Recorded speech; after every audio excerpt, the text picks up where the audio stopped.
እኔ የክልሌን ሙስሊም ማህበረሰብ ራእዩን በመዳሰስ ሪሳላውን በመዳሰስ ሀደፉን በማየት በማንበብ እንደገና ሪቫይዝ በማድረግ የክልሉን ሙስሊም ማህበረሰብ በሁለንተናዊ ረገድ ታላቅ ከፍታ ላይ እንዲደርስ አላሁ ተባረከ ወተዓላ እገዛ ጋር ለመስራት እንግዲህ ራሴን ቁርጠኝነት ይዤ እየተንቀሳቀስኩ ነው ያለው።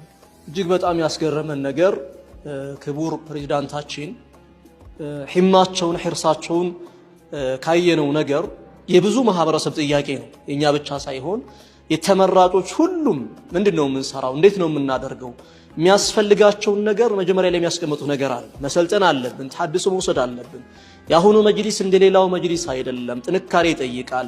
የህዝብ አማና አለብን፣ ህዝቡን ያመጣን ብሎ ሁሉም ይፈልጋል። ነገር ግን ፕሬዝዳንታችን የመጀመሪያ መሰልጠን ያለባቸው ክልሎች ናቸው። የክልል ላይ ያሉ አመራሮች ፕሬዝዳንቱ፣ ምክትል ፕሬዝዳንቱ፣ ጸሐፊው ነው ብለው እንግዲህ ተመርጠን ሳምንት አልሞላን ወደ ስልጠና ነው የገባ ነው። በዚህ ስልጠና ላይ ደግሞ ትልልቅ ህመሞችን፣ ትልልቅ ከፍታዎችን እንዲሁም ትልልቅ ውስጣችን ላይ ከኛ ምን ይጠበቃል፣ ከመሪነት ምንድነው የሚጠበቀው፣ ብዙ ነገሮችን የተማርንባቸው ነገሮች አሉ።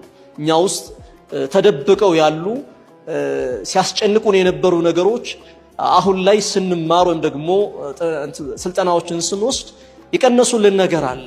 ምክንያቱም ኃላፊነት ከባድ ነው። በተለይም ሃይማኖታዊ ነክ የሆኑ ኃላፊነቶች እጅግ ያስጨንቃሉ። እነዛን ለመፍታት ሲባል ይሄን ስልጠና ስንወስድ በታላቅ ደስታ ነው። ሐቂቀተን ኤች ፖይንት አሰልጣኞች የሚሰጡትን ነገር እያንዳንዱን ነገር ነው ንቁጣ ቢንቁጣ የምንከታተለው። ምክንያቱም ይሄንን ስልጠና ወደ ተግባር ለመቀየር ውጤታማና ስኬታማ ለማድረግ የግድ ፍላጎት በውስጥ ላይ ስላለ ይሄንን አማና ለመወጣት ይሄ ስልጠና ያስፈልገናል ብለን አምነንበት የመጣንበት ሂደት ነው።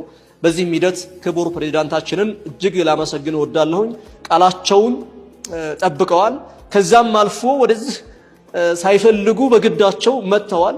ይሄንንም ለማሳካት ደግሞ ብቻዬን አልሰራም በሚል መስራት ያለበት ክልሉም እያንዳንዱ ፕሬዝዳንት፣ እያንዳንዱ ምክትል ፕሬዝዳንት ሰልጥኖ እቅዶችን በስርዓት ወደ መሬት ማውረድ አለበት፣ ወደ ማህበረሰቡ ማውረድ አለበት ብለው ወደ ስልጠና በተመረጥ ማግስት ማለት እንችላለን መተናል። የወሰድነው ስልጠናም እጅግ በጣም ጠቃሚ የሆነ ነገር ከዚህ በፊት አይተናቸው የማናቅ ተግባራዊ የሚመስሉ ስልጠናው ስልጠና ብቻ ሳይሆን ልክ ወደ ተግባር የገባን የሚመስሉ ያየኋቸው ስልጠናዎችም አሉ። እንግዲህ አላህ ተጠቃሚ ያድርገን፣ የምንጠቀምበትም ያድርገን የሚል እይታ አለ። በመሰረቱ ይሄ አመራርነት ስልጠና በተለያየ ቦታዎች ላይ በርቀትም ቢሆን ወስጃቸዋለሁና ይሄ ምንድነው አስተዳደር ስራ